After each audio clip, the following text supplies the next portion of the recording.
नमस्कार, स्वागत है आप सभी का इंडिया न्यूज देख रहे हैं आप। मैं हूं आपके साथ पराग गुप्ता। देश के सबसे बड़े सूबे में से एक उत्तर प्रदेश में अगले साल यानी 2022 में विधानसभा चुनाव होने हैं। 2022 का चुनाव कई मायनों में अहम है और इस चुनाव को 2024 आम चुनाव के सेमीफाइनल के तौर पर भी देखा जा रहा है। तो दूसरी तरफ बीएसपी के लिए अस्तित्व, समाजवादी पार्टी के लिए संघर्ष और कांग्रेस के लिए जमीन तैयार करने के रूप में भी इसको देखा जा रहा है।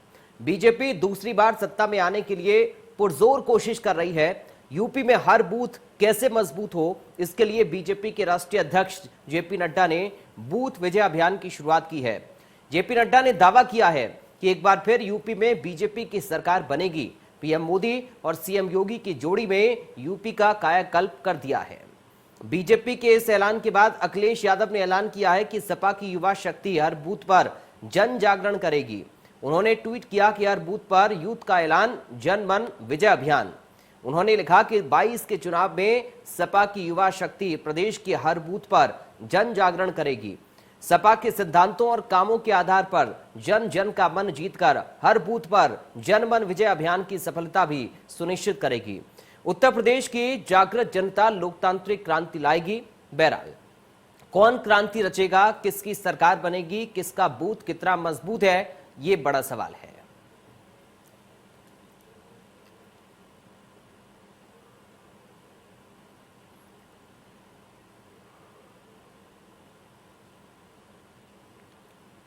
तो अखिलेश यादव का ट्वीट हम आपको दिखा रहे हैं।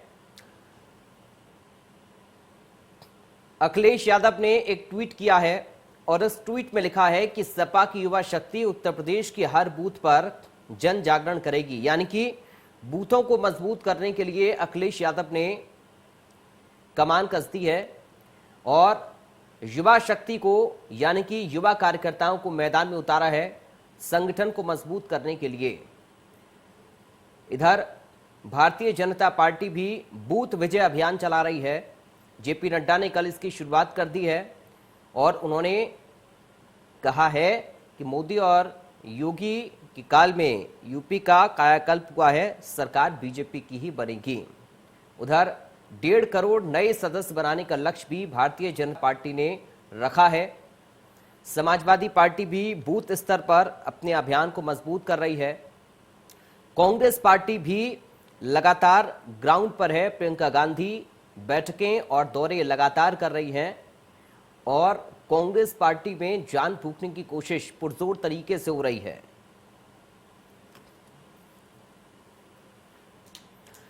बीजेपी के बूथ विजय अभियान की शुरुआत हो चुकी है और इस पर सियासी रिएक्शन भी शुरू हो गए हैं। सुनिए जरा क्या कुछ रिएक्शंस आ रहे हैं।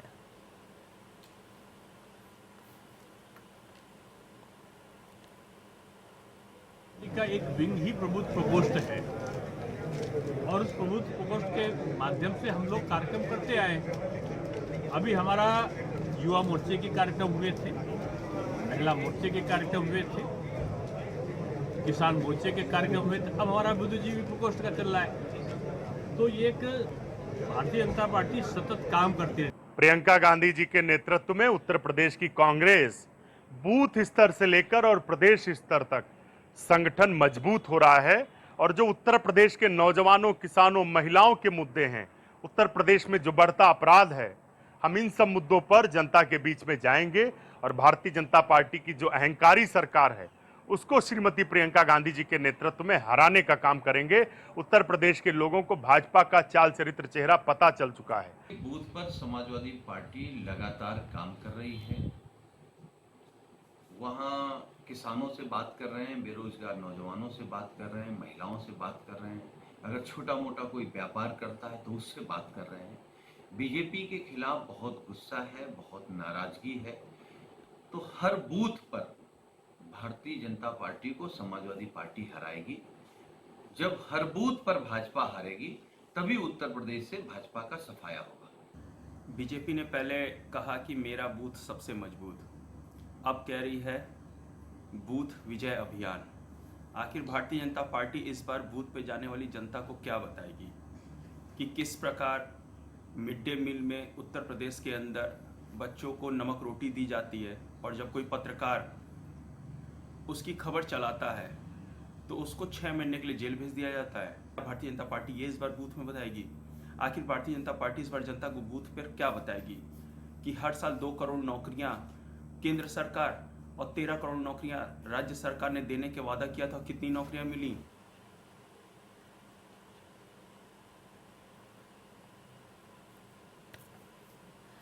तो आपने सुन लिया, बीजेपी को भी, समाजवादी पार्टी को भी, बहुजन समाज पार्टी को भी, आम आदमी पार्टी को भी सवाल यही है कि उत्तर प्रदेश में किसका बूथ मजबूत है। क्योंकि बीजेपी ने मेरा बूथ सबसे मजबूत अभियान चलाया, उसके बाद अब बूथ विजय अभियान की शुरुआत कल पार्टी के राष्ट्रीय अध्यक्ष जेपी नड्डा ने कर दी है। और इसके बाद अखिलेश यादव का ट्वीट भी आप देखिए, हर बूथ पर यूथ का ऐलान, जनमन विजय अभियान। ये समाजवादी पार्टी का अभियान है, यानी कि सपा भी बूथ स्तर पर खुद को मजबूत करने के लिए ग्राउंड में उतर चुकी है। बीएसपी भी लगातार अपने दावे कर रही है। कल सतीश चंद्र मिश्रा की ओर से भी ये कहा गया है कि इस बार बीएसपी की ही सरकार उत्तर प्रदेश के अंदर बनेगी और पूरे 403 विधानसभा सीटों पर अपने उम्मीदवारों को उतारेंगे। गठबंधन को लेकर भी उनकी ओर से संकेत दिए गए हैं।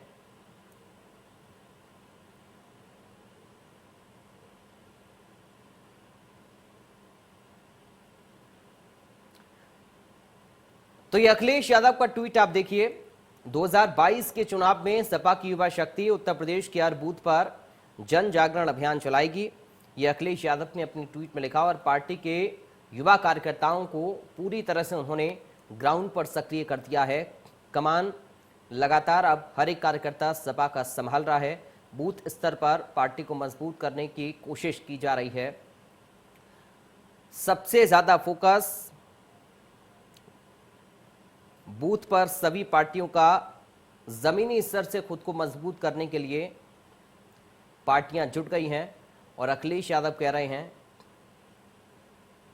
कि उत्तर प्रदेश की जागृत जनता लोकतांत्रिक क्रांति लेकर आएगी। तो आज चर्चा इसी पर करेंगे। 2022 का रण अब सजने को तैयार है, समय बहुत कम बचा हुआ है।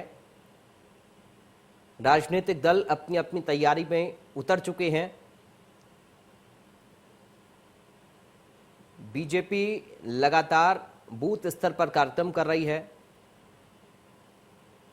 ब्राह्मण सम्मेलनों का आयोजन बीएसपी की ओर से किया जा रहा है। समाजवादी पार्टी भी अब बूथ स्तर पर खुद को मजबूत करने के लिए जुटी हुई है। लगातार कार्यक्रम भी आयोजित किए जा रहे हैं। आम आदमी पार्टी चुनावी मैदान में विकास के दावों को लेकर उतर रही है।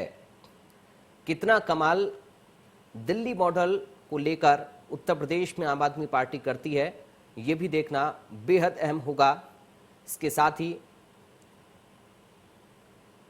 सभी पार्टियां अपने अपने स्तर पर तैयारियां कर रही हैं। कांग्रेस पार्टी पुरजोर कोशिश कर रही है कि एक लंबे सूखे के बाद कैसे उत्तर प्रदेश की सत्ता पर काबिज हुआ जाए। प्रियंका गांधी इस वक्त फुल एक्शन मोड में नजर आ रही हैं और एक के बाद एक लगातार मीटिंग्स प्रियंका गांधी की चल रही हैं। कार्यकर्ताओं को संबोधित प्रियंका गांधी कर रही हैं। लोगों से जुड़ाव गांव गांव में जाकर इस वक्त कांग्रेस पार्टी का हो रहा है। गांव गांव में जाकर प्रियंका गांधी लोगों से मुलाकात कर रही हैं और हर पार्टी अपने अपने स्तर पर तैयारी में जुट गई है। हमारे साथ 4 खास मेहमान जुड़ गए। सीधा आपका परिचय करा दूं। समाजवादी पार्टी से प्रवक्ता धर्मेंद्र यादव हमारे साथ मौजूद हैं। धर्मेंद्र जी, आपका स्वागत है।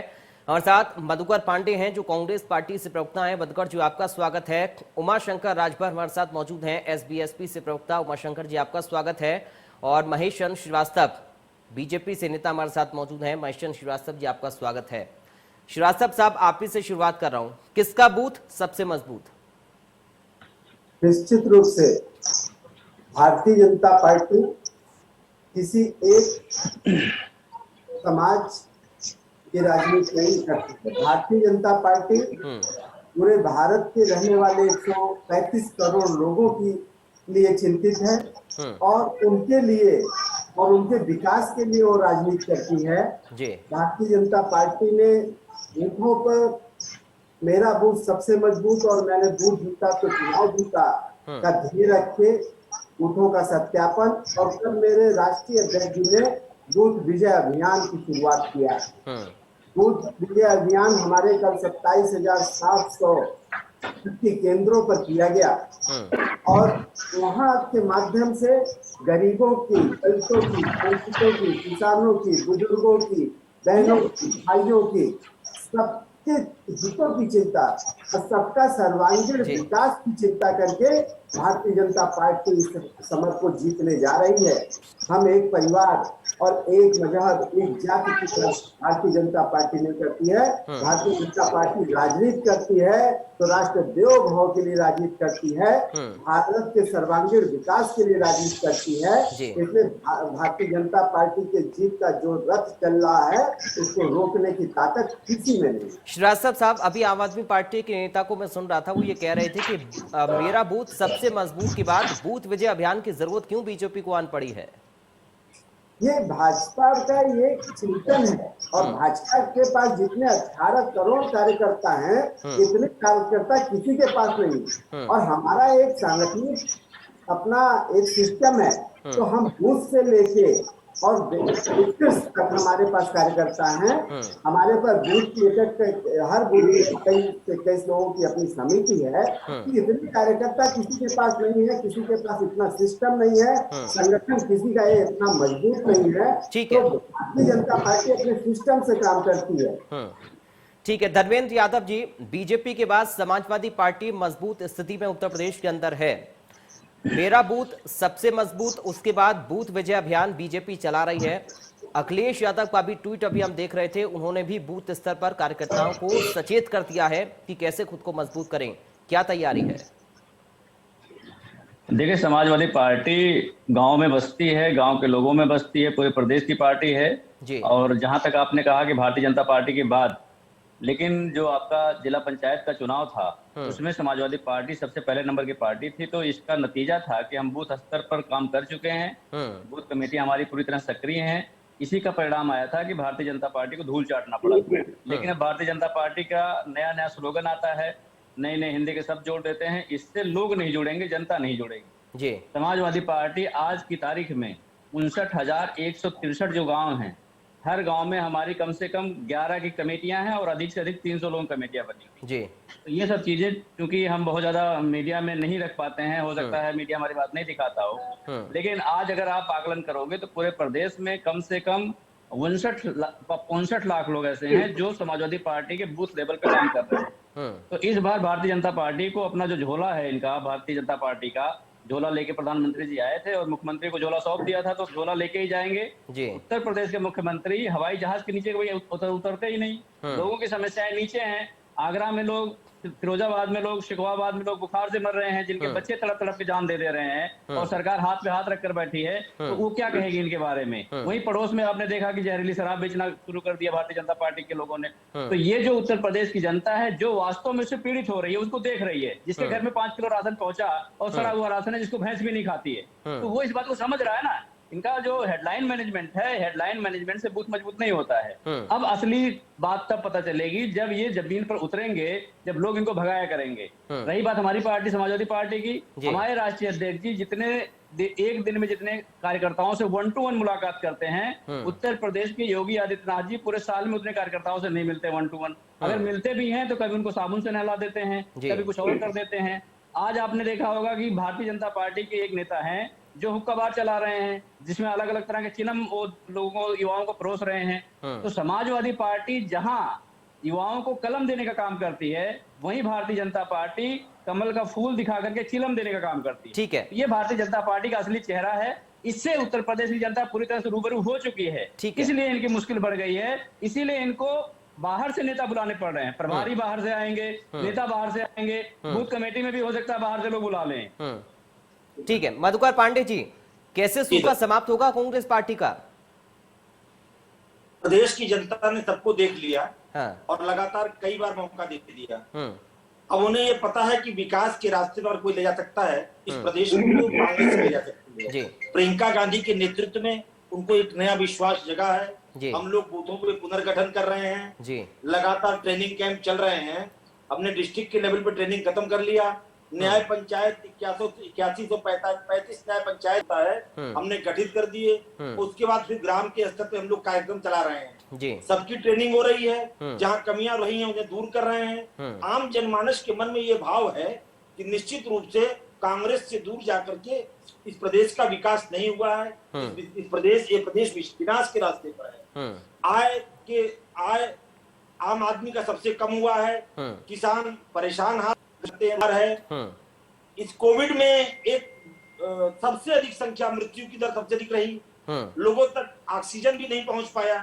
तो जो परेशानी है उससे लोग उबे हुए हैं। किसान परेशान है, आम आदमी परेशान है, छात्र परेशाान है। तो हमें ये लगता है कि सारा प्रदेश इस बात से सहमत है कि भारतीय जनता पार्टी को बदलना चाहिए। और उन्हें ये पता है कि प्रदेश और देश के स्तर पर अगर भारतीय जनता पार्टी को कोई शिकस्त दे सकता है तो कांग्रेस। और प्रियंका गांधी के नेतृत्व में इस प्रदेश में परिवर्तन होगा और इस प्रदेश में कांग्रेस का मुख्यमंत्री बनेगा। ठीक है राजभर साहब, सपा, बीएसपी, कांग्रेस लगातार बीजेपी के खिलाफ मोर्चा खोले हुए हैं और खुद को जमीनी स्तर पर मजबूत कर रहे हैं, लेकिन सवाल यह है कि आप लोगों की मांगें कैसे पूरी होंगी? पराग जी, इस बात को ध्यान रखिए, जब बीजेपी मुख्यमंत्री अदला बदला का खेल खेल रही थी जून के महीने में, आप देखे होंगे AK मिश्रा जी को ला करके उत्तराखंड को धामी जी को लाया गया, कर्नाटक में येदियुरप्पा को बदला गया। अभी हाल में कल आप देखे होंगे गुजरात के मुख्यमंत्री को। जब तक ये खेल खेल रहे थे, हमारा भागीदारी संकल्प मोर्चे के नेता जो है, चाहे बाबू सिंह कुशवाहा हो, चाहे बाबू रामपाल हो, चाहे ओवैसी जी हो, चाहे माननीय नेता ओम प्रकाश राजभर हो, जन जन के बीच जाकर के छोटे छोटे जन चौपाल लगा रहे हैं। तो आज भारतीय जनता पार्टी को जो जरूरत पड़ी है, क्योंकि वह कार्यकर्ताओं के बीच में नहीं रही है, और सबसे बड़ी तो अति पिछड़ा है, यानी पिछड़े वर्ग का जो हक माना गया है, जो सामाजिक न्याय समिति 3 साल से पड़ी हुई है, जो रोहिणी कमीशन जो है, आयोग जो है भारत सरकार के पास पड़ा हुआ है, यह तो पिछड़े के लिए, दलितों के लिए, मुसलमानों के लिए कोई काम नहीं किए हैं, इसलिए अपना खुद मजबूत कर रहे हैं। जब ये जनता के बीच जाएंगे तब इनको जनता सिखाएगी। अब तो इनको जनता की याद आ रही है, 6 महीना बचा हुआ है, अब तो जाए, इनको जनता क्या बताती है। आप देख लीजिए कि जब इनके सांसद और जन आशीर्वाद यात्रा निकाले थे, क्या रिस्पांस मिला है। यह तो घबराए हुए हैं, तो चुनाव में घबराए हुए हैं। यह तो 2022 में हजार है, इस बात को मानिए। ठीक है महेश चंद्र श्रीवास्तव, मैं चाहूंगा आप जवाब दें। देखिए तीनों पार्टियों ने आपके ऊपर निशाना साधा और आपके तो सहयोगी रहे हैं राजभर साहब। कई सारे मुद्दे उन लोगों के रहे जिनको आपने पूरा नहीं किया और देखिए अलग होना पड़ा, और अब वही मुसीबत खड़ा कर रहे हैं आप लोगों के लिए।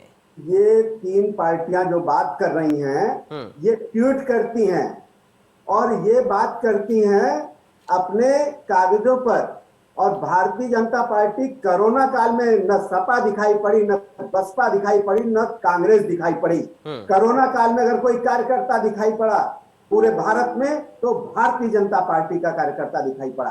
ये उस समय कहाँ विदेश यात्रा पर थे। अखिलेश जी अपने संसदीय क्षेत्र में कोरोना काल में नहीं गए। अब बात करते हैं विकास की, बात करते हैं लोगों से मिलने की, बात करते हैं। हमारे मुख्यमंत्री जी जितने लोगों से मिलते हैं 1-2 घंटे में, ये लोग मिलते हैं पूरे महीने, पूरे साल में। और आज भारतीय जनता पार्टी को किसी चीज की चिंता नहीं है। आज पिछड़े हो, अति पिछड़े हो, दलित हो, सारे इन लोग के जमीन से खसक गए हैं और सारे लोग भारतीय जनता पार्टी के साथ खड़े हैं। 127 योजनाओं की से 92.5 करोड़ लाभार्थी आज भारतीय जनता पार्टी के साथ खड़े हैं। शौचालय योजना हो, आवास हो, सौभाग्य हो, उज्ज्वला हो, आयुष्मान हो, किसी को 70 साल में भारत की जनता की चिंता थी, किसी को चिंता नहीं थी। चिंता थी बसपा को अपनी तिजोरी भरने की, सपा को अपने परिवार को चलाने की।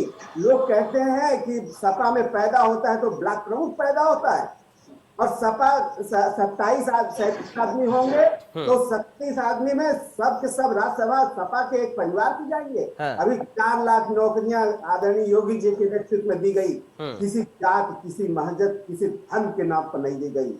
ये लोग जवाब देने लायक हैं। ये लोग जवाब सिर्फ हवाई जवाब दे सकते हैं। जो धरातल पर भारतीय जनता पार्टी के नेतृत्व में, आदरणीय मोदी जी के नेतृत्व में, आदरणीय योगी जी के नेतृत्व में जो काम हुआ उसका किसी के पास कोई जवाब नहीं है। तो लफाजी बताने से काम नहीं होता है, काम जमीन पर करना पड़ता है। आज 92.5 करोड़ 135 करोड़ के आबादी में 92.5 करोड़ लाभार्थी किसी न किसी योजना के हैं। इन लोगों ने विकास के लिए क्या किया? आज हमारे पास विकास का एक नया खाका है, नए भारत का एक खाका है, और किसी के पास कोई खाका नहीं है। चुनाव के समय सबको अपना अपना हमारा कॉपी करके ये आगे बढ़ना चाहते हैं। किसी के पास कोई जवाब हो तो कोरोना में बताए कि कौन कितनी सेवा किया है, बताए कि अपने संसदीय क्षेत्र में कौन गया है। जी को हंसी आ रही है आपकी बात पर। ट्वीट करती हैं, ट्वीट पर देश नहीं चलता है। ठीक है, जब कोई विपत्ति आती है तो इटली चले जाते हैं राहुल गांधी। इटली से देश भारत नहीं चलता है। कांग्रेस तो कहीं है ही नहीं है। सपा बसपा अपनी जमीन बचाने के लिए तरस रही है। ठीक है, धर्मेंद्र यादव जी जवाब देना चाह रहे हैं, बोलिए सर।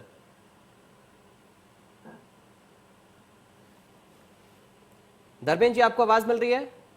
जी मिल रही बताइए। जी जी, योगी जी कोरोना काल में हेलीकॉप्टर से ऑक्सीजन सिलेंडर बांट रहे थे और इनको बेशर्मी की इंतहा क्रॉस कर देते हैं। जिस जनता को ऑक्सीजन नहीं दे सके,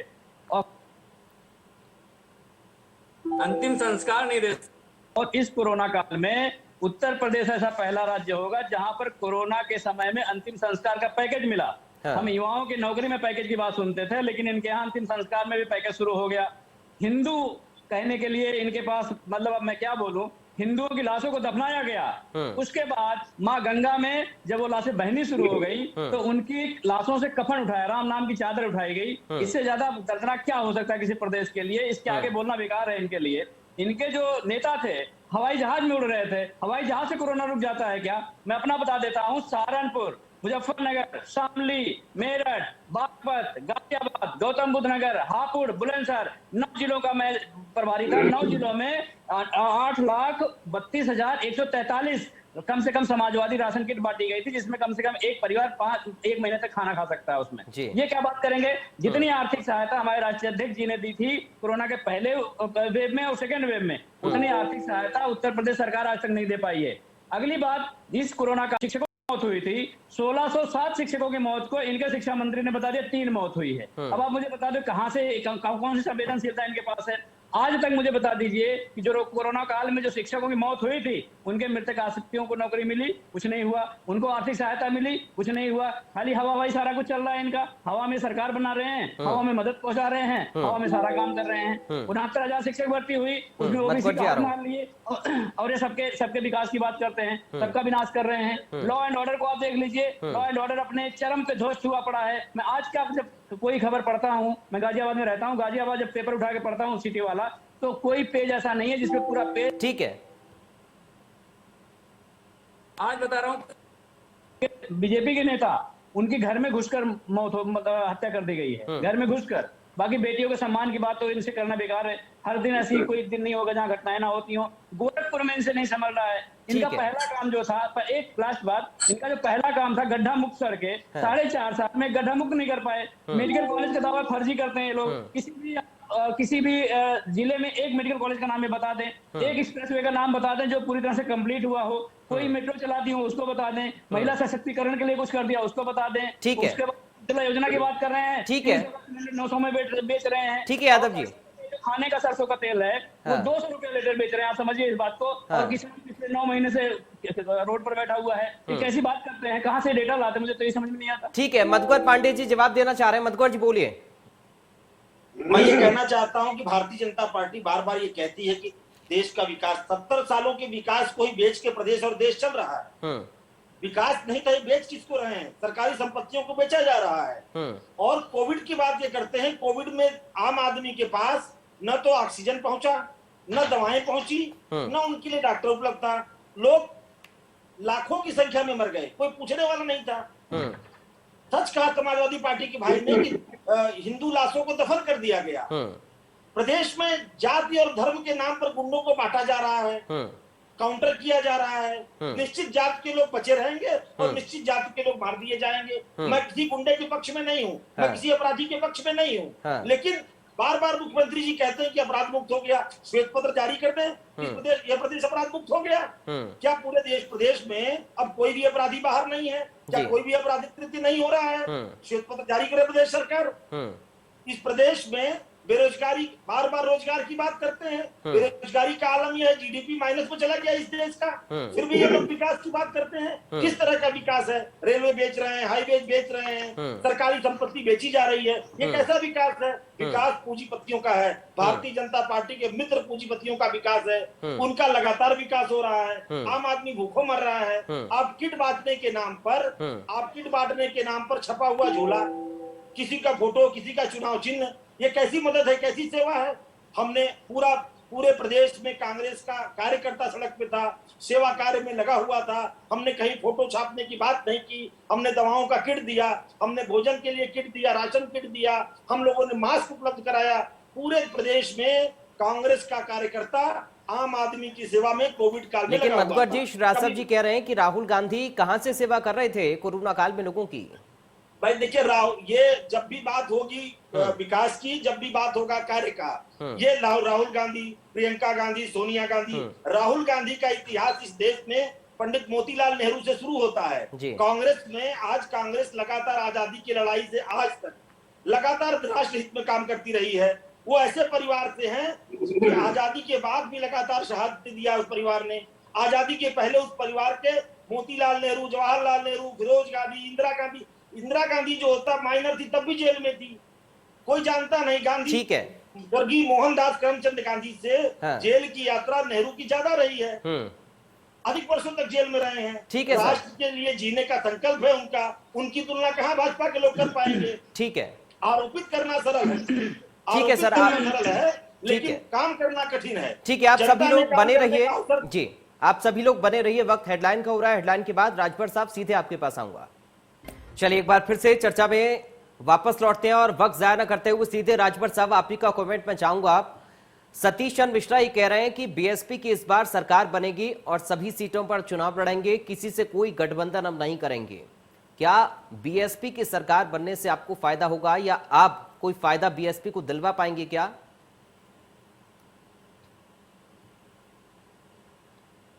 राजभर साहब अनम्यूट करिए।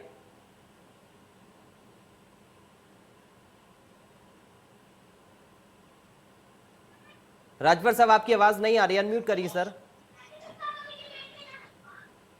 आ रही है जी, अब आ रही है आवाज। आ रही है ना? जी जी जी। हाँ, उसमें ध्यान रखिए, चाहे उत्तर प्रदेश में सपा हो, बसपा हो, चाहे कांग्रेस हो, जब तक भागीदारी संकल्प मोर्चा का साथ नहीं मिलेगा तब तक उत्तर प्रदेश में किसी की सरकार बनने वाली नहीं। इस बात को आप ध्यान रखिए। आज जो भागीदारी संकल्प मोर्चा है, जिस हिसाब से काम कर रहा है, हम तो सपा को बार बार कहते हैं कि अगर 2019 का आपको बिहार का तेजस्वी यादव बनना है कि 2021 का बंगाल का ममता बनर्जी बनना है, आप तय करो। जो है जब तक ये गठबंधन नहीं होगा तब तक यह किसी की सरकार बनने वाली नहीं है। चाहे सपा कितना भी नहीं है मान ले, चाहे सतीश मिश्रा जी चाहे इतना राजभर साहब शामिल आपके मोर्चा में, बात का ध्यान रखिए। और जहां तक मैं भाजपा के मित्र को बता दूं, जब कोरोना काल था, मार्च और अप्रैल महीने का जब पीक था सेकेंड लहर की, तब तो बाबा जी जाकर के बंगाल में प्रचार कर रहे थे और वहां से आने के बाद जब उनको कोरोना हो गया, राजभर साहब ओवैसी है या नहीं आपके साथ? हो गए तब तो देखिए, इस बात को ध्यान रखिए, जब गंगा जी में बाधा से लेकर के बलिया तक लाशें तैर रही थी, इलाहाबाद का आपने हाल देखा होगा, पूरा दुनिया ने देखा है। तब तो यह जो कह रहे हैं, इनकी जो नौबत है भाजपा की जो छोड़ दीजिए। आज जो है उत्तर प्रदेश की जनता बेरोजगारी से त्रस्त है, जो 69,000 शिक्षकों में पिछड़ों का हक मारा गया है, उसका जिक्र देखिए अभी धर्मेंद्र यादव जी कर भी रहे थे। लेकिन मेरा सवाल यह है, क्या असदुद्दीन ओवैसी आपके साथ हैं या नहीं है? यस यस, आज के डेट में भागीदारी संकल्प मोर्चा हमारा साथ में बना हुआ है, चाहे बाबू सिंह कुशवाहा हो, चाहे बाबू राम पाल हो, चाहे रामकरण कश्यप हो, चाहे ओवैसी जी हो। आप देख रहे हैं छोटे छोटे जितने, लेकिन कांग्रेस पार्टी तो ये कहती है ना कि वो तो बीजेपी की बीच में है और अगर चुनाव लड़ेंगे तो वो बीजेपी को फायदा पहुंचाएंगे और बीजेपी से आपकी बन रही नहीं है। देखिए, अब तक मुसलमानों को ठगा गया इसी नाम पर के, बीजेपी के नाम पर डरवा करके मुसलमानों को ठगा गया। डरा रहा सर? डरा तो ओवैसी रहे ना, कौन डरा रहा है सर? राजभर साहब डरा तो ओवैसी रहे ना मुसलमानों को। आप ध्यान रखिए, जो मुसलमान है, जो ओबीसी समाज है, चाहे कुरैशी हो, चाहे कुजरा है, चाहे हेला है, चाहे मेस्तर है, चाहे आप बता दीजिए, जो ओबीसी समाज मुसलमान आता है, क्या उसका हक नहीं मारा गया है? जो सामाजिक न्याय समिति उत्तर प्रदेश सरकार के 3 साल से कूड़ेदान में पड़ी हुई है, उसको कब लागे? यानी मुसलमानों को आपको हक देना नहीं है, तो यह बीजेपी के नाम पे सर कौन सा हक नहीं मिल रहा है राजभर साहब, कौन सा हक नहीं मिल रहा है मुसलमानों को जो ओवैसी यूपी में आकर उनको डरा रहे हैं? राजभर साहब कौन सा हक नहीं मिल रहा है मुसलमानों को जो ओवैसी डरा रहे हैं उत्तर प्रदेश में आकर? नहीं, डराने के सवाल, वह तो जगा रहे हैं, वह तो मुसलमानों को जगा रहे हैं कि 75 सालों में तुमको डरा डरा करके तुम्हारा हक मारा गया है। कोई शिक्षा की बात नहीं करता है, जो सच्चर कमेटी 2006 से पड़ी हुई है। ठीक है धर्मेंद्र यादव जी, लेकिन आपका हक तो नहीं मार रहे हैं ओवैसी उत्तर प्रदेश में आकर। ठीक है राजभर साहब, यादव जी को आप सुनते हैं। धर्मेंद्र यादव जी, ओवैसी समाजवादी पार्टी का हक तो नहीं मार रहे हैं उत्तर प्रदेश में आकर। आप बात क्या करेंगे? ठीक है राजभर साहब, बात को आप ध्यान रखिए, मुसलमान डरने वाला नहीं है। 75 सालों में ओवैसी जी मुसलमान को इस बात के लिए आगाह कर रहे हैं, तुम अपने हक अधिकार के लिए जागो, जैसे माननीय नेता ओम प्रकाश। लेकिन सर जिस राज्य में चुनाव होते हैं ओवैसी वहीं क्यों चले जाते हैं? राजभर साहब ये तो बताइए जरा। राजभर साहब लगातार मत बोलिए सर, लगातार मत बोलिए सर प्लीज। ये तो बताइए जिस राज्य में चुनाव होते हैं वहीं पर जाकर क्यों आगाह करते हैं मुसलमानों को ओवैसी? नहीं, देखिए उनकी राष्ट्रीय पार्टी ऐसा नहीं है, वह राष्ट्रीय पार्टी है, वह हैदराबाद से है। इसका मतलब वो तो भारत सरकार में ही रजिस्टर्ड है, और वह माननीय सांसद, इस बात को आप ध्यान रखिए, तो कोई भी राष्ट्रीय पार्टी जाकर के कहीं भी चुनाव लड़ सकती है। अगर उत्तर प्रदेश में इस समय चुनाव तो उत्तर प्रदेश में लड़ेंगे। कल गुजरात में आप देखे होंगे पंचायत इलेक्शन, गुजरात में जाकर के लड़े हैं। बीजेपी को फायदा तो नहीं पहुंचा देंगे, इस बात की श्योरिटी है आप लोगों को? क्या बोले? बीजेपी को फायदा तो नहीं पहुंचा देंगे, इस बात के लिए श्योर है आप लोग? देखिए बीजेपी तो मैंने बता दिया पराग जी, बीजेपी के मुझसे पूछिए कि जब 93 में माननीय कल्याण सिंह जैसा प्रखर हिंदूवादी मुख्यमंत्री होने के बाद वैसा प्रशासन किसी ने नहीं दिया, लेकिन 93 में रिपीट नहीं हुए, और राजनाथ सिंह जैसे मजे हुए मुख्यमंत्री को दोबारा सत्ता नहीं मिली उत्तर प्रदेश में। जो 14 साल का वनवास था, तो ये तो संगठन के नाम पे, गठबंधन के नाम पे हम उनके साथ में आए हैं। माननीय नेता जी, ठीक है धर्मेंद्र यादव जी, ठीक है उनकी सत्ता आई है। ठीक है उमाशंकर जी, ठीक है, बिना भागीदारी संकल्प मोर्चा किसी की सरकार बनने वाली नहीं है। ठीक है धर्मेंद्र यादव जी, आपका हक तो नहीं मार रहे हैं ओवैसी उत्तर प्रदेश में आकर? नहीं, देखिए ऐसा है कि उत्तर प्रदेश की जनता का चुनाव है, उत्तर प्रदेश की जनता के लिए चुनाव है। तो अब इस समय जो उत्तर प्रदेश की जनता है वो लगभग बहुत सारे एक्सपेरिमेंट को देख करके पूरी तरह से समझ चुकी है कि वास्तविकता क्या है, कौन किसके लिए काम करता है, कौन क्यों काम करता है, कौन उनके लिए काम करता है। जिसके घर में कन्या विद्याधन गया होगा वो जानता होगा उनके लिए किसने काम किया, किसी भी जाति का हो, किसी भी धर्म का हो, किसी भी मजहब का हो, किसी भी क्षेत्र का हो। जिसके घर में पेंशन गई होगी वो समझ रहा होगा। जिस किसान का सरकारी ट्यूबवेल का बिल माफ हुआ होगा, जिस किसान का नहर की सिंचाई का बिल माफ हुआ होगा, वो किसान समझता होगा। आज जो गन्ने की लागत है, जो भारतीय जनता पार्टी की सरकार, यादव जी मेरे सवाल का जवाब ये नहीं है सर। 10 रुपए, 10 एक बात धर्मेंद्र जी, मेरे सवाल का जवाब ये नहीं है, आप सवाल से भाग रहे हैं। मैं अभी जवाब दे दूंगा, आपकी बात का जवाब दे दूंगा, ये बात पूरी कर लूं। उत्तर प्रदेश में जो गन्ने की लागत है 1 कुंटल की, वो 343 रुपए पर कुंटल है। अभी जो आपकी उत्तर प्रदेश सरकार है 325 रुपए उसका रेट तय किया है, जो कि इसने 1 रुपया नहीं बढ़ाया आज तक। अभी 10 रुपया बढ़ाया है, वो भी इस रेट के अलग दूसरा इनका एक रेट होता है, उसमें इन्होंने बनाया है, एफआरपी बढ़ाया है। तो एफआरपी जो होती है, एफआरपी बढ़ने से कोई स्टेट के रेट नहीं बढ़ते हैं। स्टेट का रेट वैसे भी 325 है, एफआरपी अगर देखोगे 250 रुपए। किसानों का मुद्दा तो चल ही रहा है ना।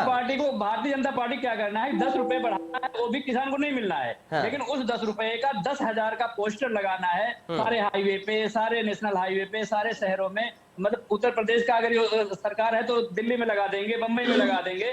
ये पैसे इनको, जनता के खून पसीने के पैसे को फर्जी तरीके से उड़ाना, इससे ज्यादा कुछ नहीं है। रही बात जो आप हक मारने की बात कर रहे हैं, ये लोकतंत्र है, लोकतंत्र में कोई भी आगे चुनाव लड़ सकता है। अभी राजभर साहब किसी पार्टी को राष्ट्रीय पार्टी बोल रहे थे, तो मुझे लगता है मेरी जानकारी हो सकता है कम हो या तो उनकी कम होगी। राष्ट्रीय पार्टी देश में कितनी है वो जानते होंगे। तो चुनाव कोई कहीं से भी लड़ सकता है, इसमें तो कोई हर्ज वाली बात नहीं है। लेकिन असली बात यह है कि लोगों की बात, लोगों के लिए कौन काम करेगा, ये जनता तय करेगी, ये नेता तो नहीं तय करेगा। जनता ने जो मन बनाया है, ये बात तो चुनाव के बाद क्लियर होकर आएगी। जिस तरह से जन समर्थन हमारी पार्टी को मिल रहा है, आप जाके देख लीजिए, किसी एक विधानसभा में, अभी बताओ हमारा कार्यक्रम हुआ, 2 लाख लोग वहां पे इकट्ठा हुए थे। शिक्षक कार्यक्रम था, शिक्षक 2 लाख इकट्ठा हुए थे। आप सोचो कि अगर एक जिले में शिक्षक 2 लाख इकट्ठा हो रहे हैं, तो इसका मतलब कि ग्राउंड लेवल पे जो इनका भारतीय जनता पार्टी की जो कार्यकलाप है, जिससे लोग परेशान है, उसके खिलाफ लोग आ रहे हैं। तो उनको एक उम्मीद दिख रही है कि हाँ भाई ये पार्टी ऐसी है जो कर सकती है। हमने किसके लिए नहीं किया? अगर जाति की बात करोगे तो आप फूलन देवी जी का नाम लोगे, आप इधर बेनी प्रसाद वर्मा जी का नाम लोगे, आप छोटे लोहिया हमारे जनेश्वर मिश्रा जी का नाम लोगे, और उसके बाद माता प्रसाद पांडे जी का नाम लोगे, वो आप कुंवर रेवती रमण जी का नाम लोगे। ऐसी कौन सी जाति है? राजभर जी का नाम ले लोगे, सुखदेव राजभर जी के घर अभी हमारे नेता खुद ही गए थे। ऐसी कोई जाति नहीं है, ऐसा कोई धर्म नहीं है, ऐसा कोई मजहब नहीं है जो समाजवादी पार्टी में समावेशी। ठीक है मधुकर पांडे जी, आप लोगों के साथ कौन है सर? स्थान ना हो। ठीक है, कांग्रेस पार्टी के साथ कौन कौन है? देखिए बीएसपी भी अब ये समझ गई है कि सिर्फ दलितों की राजनीति करने से काम नहीं चलेगा, ब्राह्मण सम्मेलन आयोजित कर रही है, प्लेटफॉर्म इतना एक्टिव हो गया है, ठीक है, तो मुझे नहीं लगता आप कोई किसी को गुमराह कर सकता है। ठीक है यादव जी, तौर पे जानता हूँ। ठीक है मधुकर पांडे जी, कांग्रेस पार्टी के साथ कौन कौन है?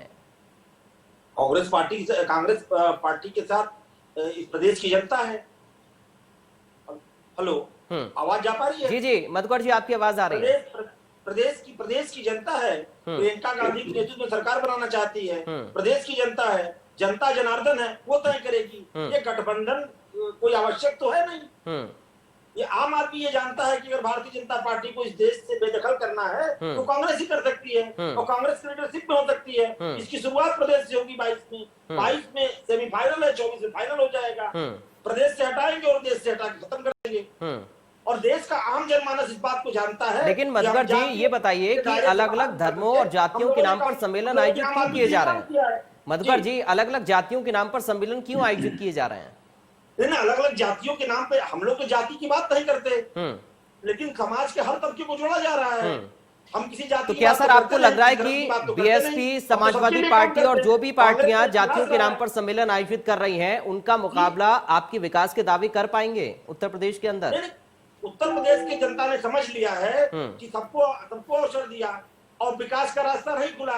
कांग्रेस ने 89 तक जो विकास के कार्य किए थे आज भी वही सीमित है। किसी ने कम बेचा और किसी ने ज्यादा बेचा। हमको जब देने का मौका आया तो हमने किसानों का कर्जा माफ किया, और आज भारतीय जनता पार्टी को देने का मौका आया तो उसने पूंजीपतियों का कर्जा माफ किया। हम आम आदमी के साथ है, हमने मनरेगा दिया। हम तो हमेशा गरीब के साथ है, मजलूम के साथ है, उनके लिए काम किया है कांग्रेस ने, और इस प्रदेश की और इस देश की जनता इस बात को जानती है। ठीक है महेश चंद्र श्रीवास्तव जी, ठीक है महेश चंद्र श्रीवास्तव जी, अब तो देखिए आपके जो पुराने साथी हैं और अब विरोधी भी कहे जाते हैं, शिवसेना 403 सीटों पर यानी कि सभी सीटों पर चुनाव लड़ने का दावा कर रहे हैं। एक और चुनौती आप लोगों के सामने अब खड़ी हो गई है। अभी सपा के हमारे मित्र कह रहे थे धर्मेंद्र जी कि इनके शासन में गन्ना के किसानों का 5 साल का बकाया था, उस बकाया 50,000 करोड़ बकाया देने का काम और बकाया देने का काम और उसके बाद आज की डेट में गन्ना, देखिए जब वो बोल रहे थे तो मैं नहीं बोल रहा था। अच्छा धर्मेंद्र जी थोड़ा सुन लीजिए, फिर मैं आ रहा हूँ आपके पास। धर्मेंद्र जी मैं आपको जवाब देने का मौका दूंगा, सर सुन लीजिए एक बार। ऐसे तो बात नहीं होती है। बोलिए बोलिए श्रीवास्तव जी बोलिए। नहीं धर्मेंद्र जी चुप है, सुन रहे हैं आपकी बात को, बोलिए। नहीं धर्मेंद्र जी शांत हो तो मैं बात कर। नहीं शांत है सर, सुन रहे हैं वो, आप बोलिए। आप 50,000 करोड़ का बकाया था, ये सब जानते हैं। और दिया किसने? योगी जी के नेतृत्व में, योगी जी मुख्यमंत्री जी ने दिया।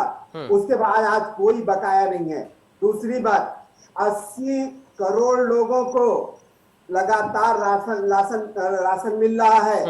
कोई सरकार इसके पूर्व क्यों नहीं दे पाई? आप बात करते हैं कि मेडिकल कॉलेज की, एक मित्र हमारे बात कर रहे थे, आज हर कमिश्नरी में एक मेडिकल कॉलेज खुल रहा है। जब योगी जी माननीय मोदी जी आए थे तो 6 एम्स थे, आज 22 एम्स बन रहे हैं और अंडर कंस्ट्रक्शन चल रहे हैं। आप बात करते हैं हेल्थ की, आपके पास आज 5 लाख आयुष्मान योजना के तहत एक गरीब घर के बाहर सिर्फ खांसते खांसते मर जाना चाहता था, क्योंकि हॉस्पिटल में जाएगा तो कर्जदार हो जाएगा। आज माननीय मोदी जी के नेतृत्व में 5 लाख रुपए हर व्यक्ति को चिकित्सा के लिए मिल रहा है। ये किसने दिया? ये दिया मोदी जी ने। ये किसने दिया? ये दिया योगी जी ने। भाजपा के कार्यों की तुलना न कांग्रेस कर सकती है न बसपा कर सकती है। सर ये तो राजस्थान में भी दे रहे हैं ना, स्वास्थ्य वाली सुविधा तो राजस्थान सरकार भी दे रही है। अरे जब हमने पूरे देश में देने का ऐलान किया तो हमारे देखने के बाद जब पुरानी राजस्थान सरकार दे रही थी तो उसको कंटिन्यू करना उनकी मजबूरी है। यादव जी आ रहा हूँ, अपने खुशी नहीं कर रहे। ठीक है श्रीवास्तव जी, शिवसेना पर भी तो बोलिए सर थोड़ा, फिर यादव जी देखिए इंतजार कर रहे हैं आपको जवाब देने के लिए। शिवसेना पर भी बोलिए सर। शिवसेना कि हम भारतीय जनता पार्टी अपने बूते उत्तर प्रदेश में लड़ने जा रही है और उससे कोई दिक्कत नहीं है, क्योंकि भारतीय जनता पार्टी किसी जात, किसी मजहब, किसी धर्म की बात नहीं करती है। ये लोग बात करते हैं मुसलमानों के हित की। 8 करोड़ मुस्लिम महिलाओं को ट्रिपल तलाक से किसने छुटकारा दिया? उनको किसने खुली हवा में सांस लेने का अधिकार दिया? तो भारतीय जनता पार्टी ने दिया। हमें कोई दिक्कत नहीं है, हम सबके लिए काम करते हैं, हम किसी परिवार के लिए काम नहीं करते। यहाँ कोई कार्यकर्ता राष्ट्रीय अध्यक्ष बन जाए कांग्रेस में, यहाँ कोई कार्यकर्ता राष्ट्रीय ठीक है सर, हो गया। अब देखिए फिर पांडे जी आपकी बात को काटेंगे, इससे पहले धर्मेंद्र जी आप जवाब दीजिए। मैं महेश जी को याद दिलाना चाहूंगा 2017 के चुनाव में जब आपके अमित शाह जी प्रचार करने आते थे तो गला फाड़ फाड़ के चिल्लाते थे कि हम किसानों का एक एक पाई भुगतान कर देंगे और जो पैसा बचा होगा उसका ब्याज भी देंगे। आज मैं आपको आंकड़े बताता हूं, 2020-21 के 7,500 करोड़ रुपए गन्ना भुगतान के बकाया हैं आज भी। 4,000 करोड़ 2020 के बकाया हैं आज भी। अगर ब्याज देने की बात करते हैं तो इसका 800 करोड़ रुपया ब्याज है। आप ये समझिए कि किसानों का फसल बनाया हुआ, किसानों को उगाई हुई फसल है, किसानों ने अपनी फसल सरकार को बेची है, इसमें सरकार का कोई उसमें योगदान नहीं है। सरकार ने अपना पैसा, किसान ने अपना पैसा सरकार को दिया, अब उसका जो ब्याज है वो सरकार खा रही है बजाय पेमेंट करने के। अगली बात मैं बता दूं कि जो बहुत महत्वपूर्ण बात है कि इन्होंने फसल बीमा योजना एक लागू की थी।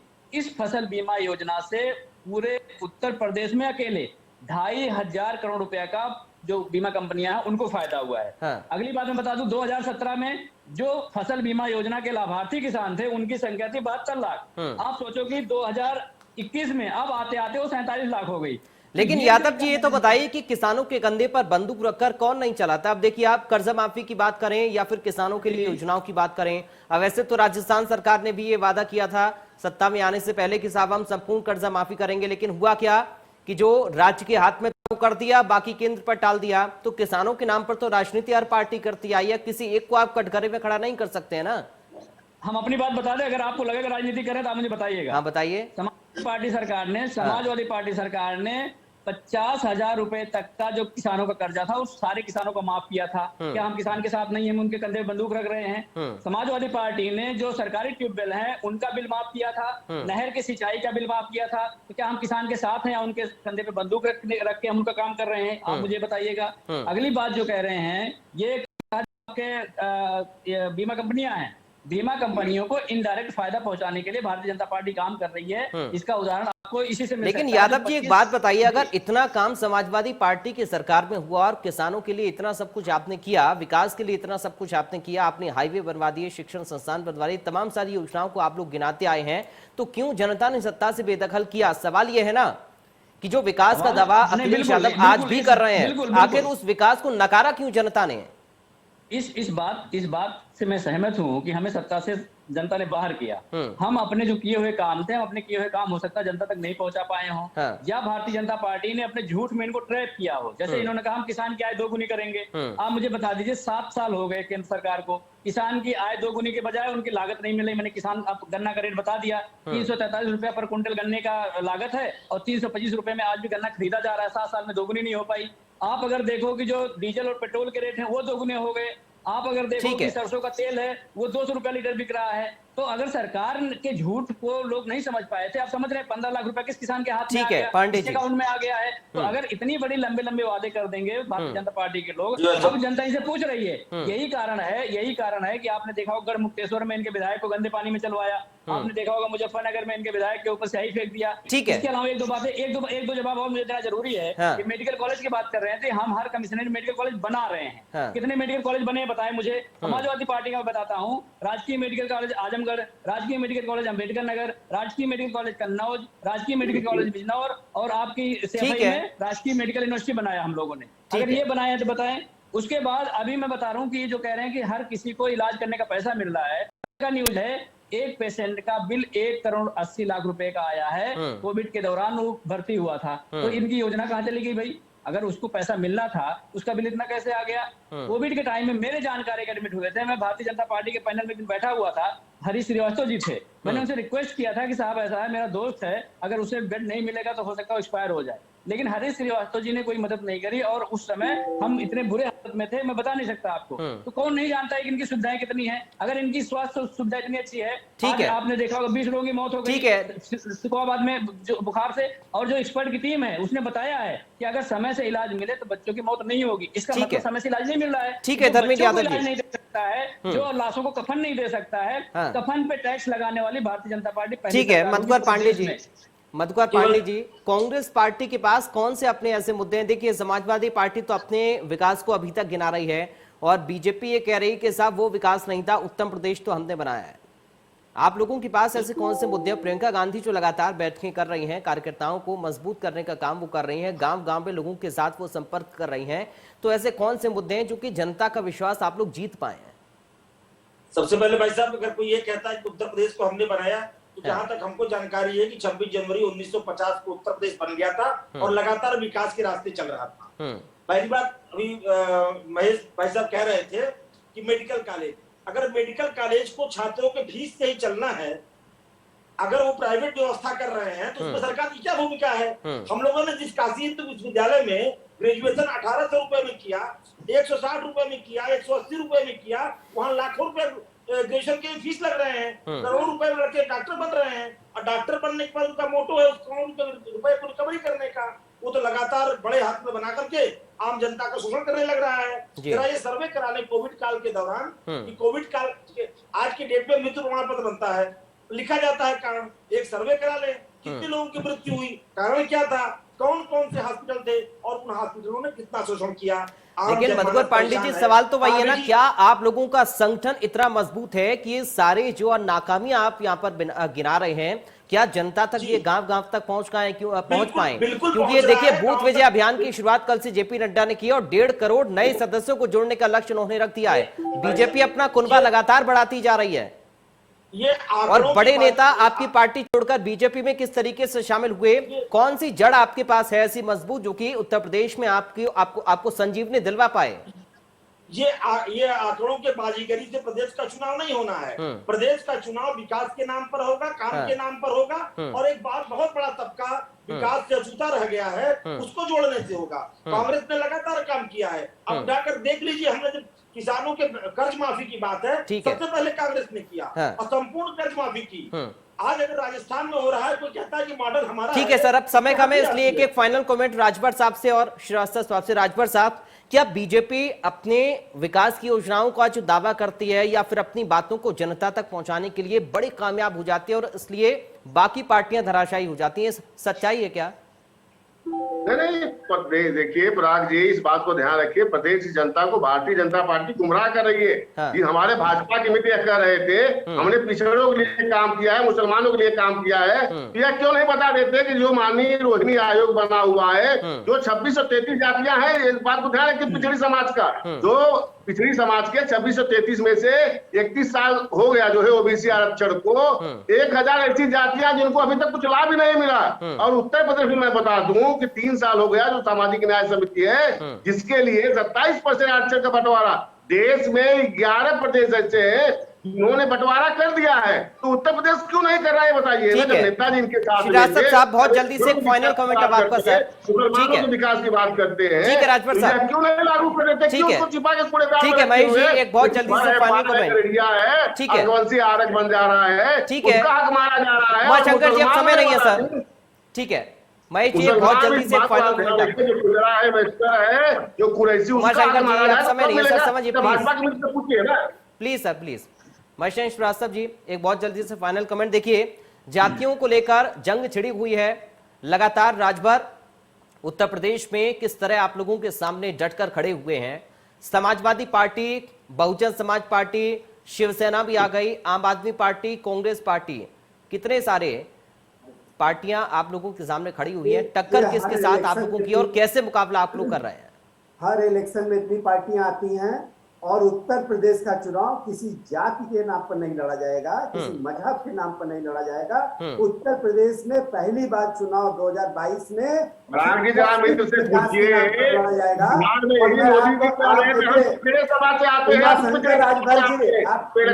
दीजिए, देखिए यही प्रधानमंत्री जी से कहेंगे, संसद में खड़े होकर कहते हैं पिछड़े समाज का मंत्री है, दलित समाज का मंत्री है। इलेक्शन को आने दीजिए, सबसे बड़े जातवादी तो आप हैं, इस बात को आप ध्यान रखिए। ठीक है, बहुत जल्दी से एक यादव जी का फाइनल कमेंट, बस अब समय नहीं है, प्लीज धर्मेंद्र यादव जी आखिरी कमेंट आपका। देखिए, मैं भारतीय जनता पार्टी कार्यशैली बता रहा हूं। जहां समाजवादी पार्टी ने दलितों का एडमिशन 0 फीस पे किया था, वहीं भारतीय जनता पार्टी से खत्म कर दिया। आज लाखों की तादाद में दलित एडमिशन से वंचित रह जा रहे हैं। अंतिम बात एक बोल दूं महेश जी, इस बात को जनता पार्टी के लोग सुनिए, आप लगातार 50,000 करोड़ आपका बकाया कैसे था किसानों का, और 4 लाख करोड़ रुपए किसान सम्मान, अब समय नहीं है, प्लीज। ठीक है, मोदी जी और योगी जी की सरकार ने दिया। चलिए, बहुत शुक्रिया सर, आप सभी खास मेहमानों का बहुत शुक्रिया। धर्मेंद्र जी, मधुकर जी, उमाशंकर जी, महेश जी, आप सभी का बहुत शुक्रिया। आप समय की कमी है, लेकिन सवाल यही है कि जब विकास के दावे किए जा रहे हैं तो जातियों के नाम पर सम्मेलन क्यों हो रहे हैं, क्यों अलग अलग जातियों में उत्तर प्रदेश को बांटा जा रहा है, और अगर विकास के इतने ही दावे किए जा रहे हैं तो क्यों ना विकास के नाम पर ही चुनाव लड़ा जाए। खैर, सभी पार्टियां खुद को बूथ स्तर पर मजबूत करने में जुट गई हैं। देखना होगा जनता किसका विश्वास जीत पाती है। देखते रहिए इंडिया।